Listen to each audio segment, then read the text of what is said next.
Hi, students and parents. Deacon John Wilson here, Education Enrichment Director from West Angeles Church, as most of you probably know. Thought I'd come on and talk about this extension of loan repayment. It's the fourth extension by the current administration. There were two extensions by the previous administration. And this one's extended to August 31st. Now, I'm going to have two parts of this discussion. I'm going to try to get it done quickly. The first part of the discussion will be what you should be doing in light of all these extensions. It's so obvious what you should be doing in view of the politics of the matter. And I'm concerned that the media is covered in such a way that you might think, as far as your student loans go, students, that somehow it'll be forgiven or you won't have to repay it. It's going to go away and get off your credit report or whatever. I don't know what you're thinking. Some of you haven't even registered your loans, i.e. did the exit interview with your school, and I have a video on that. But what you should be doing now more than any other time is making any kind of payments you can make on your loan. So I don't have to suspend it. No, that's the whole point. Payments you make now are principal payments. I know a lot of you may not understand the math on that, but if you make principal payments on the loan with no interest, it knocks down the loan much faster. I mean, if you make a $100 payment a month, a lot of you should be able to do that. 100, 200 a month. I mean, even if you're working somewhere where you're making a lot less than you thought you would, you're living at home. I mean, talk to your parents. They'll understand. They'll like that you're paying your loans.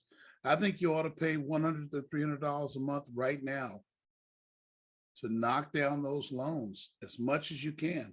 So when the government does get back to it, and there may be another extension. Extensions are good for this.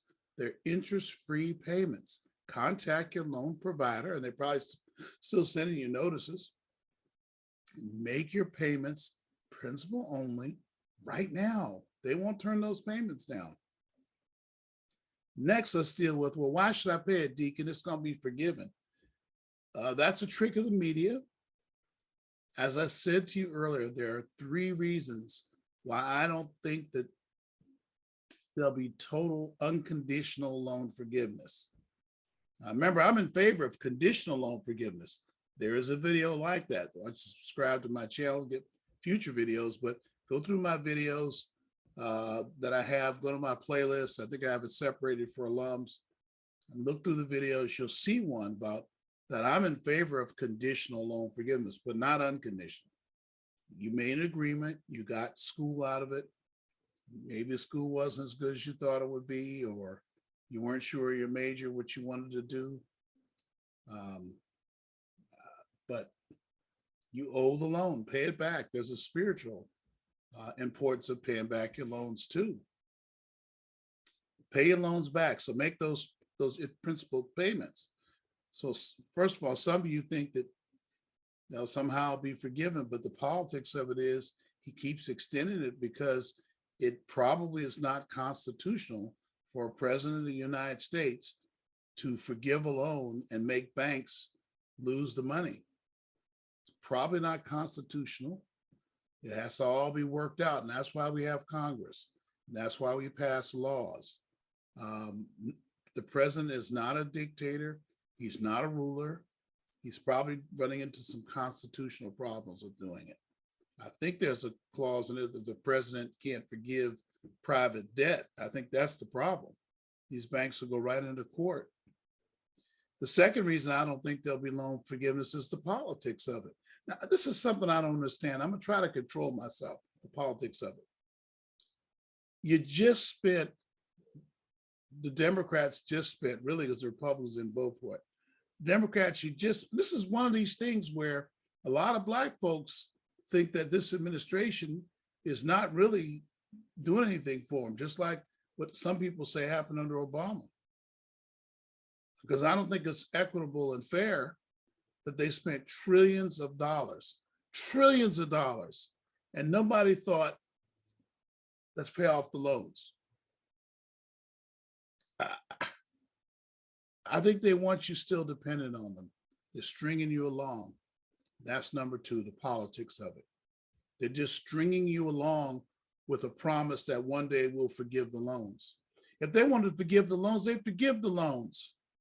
Again, I'm quite angry about the political part of this. I don't like to see you jerked around like this. And the stupid media keeps promoting the lie that it can be forgiven, keeps writing stories about people asking for forgiveness and demanding forgiveness.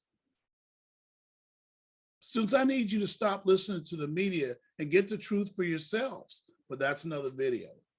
So the political reality is it's not going to be forgiven. Then there's number three, the logistical reality of it. What do you do about people who already paid off their loans? All those stupid fools shouldn't have paid it off. That's not right. It kind of becomes a political thing too, but I think it's separate. What about people who already paid their loans off? Let's be real, students. It's not going to be forgiven just like that. That's why I favor conditional. And one of the conditions could be that we give those people tax breaks. But that's why you have a Congress. You don't have a dictator ruling like this.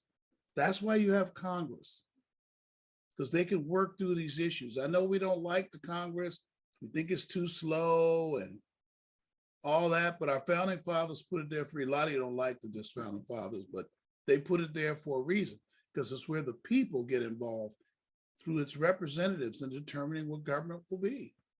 And the people obviously didn't want to forgive loans because trillions of dollars were passed, all kinds of provisions. Some of those bills, those $3 trillion bills, there were three of them. Some of them, the last one had 3,000 pages. You mean to tell me they couldn't somewhere in there forgive the loans? I'm telling you, it's a political thing going on. They want to keep you dependent. And the third thing is how to implement it requires debate. And they weren't willing to debate. They just wanted to pass that money and try to buy some votes. I guess I don't know what they were doing. I'm still trying to figure out what those bills were all about.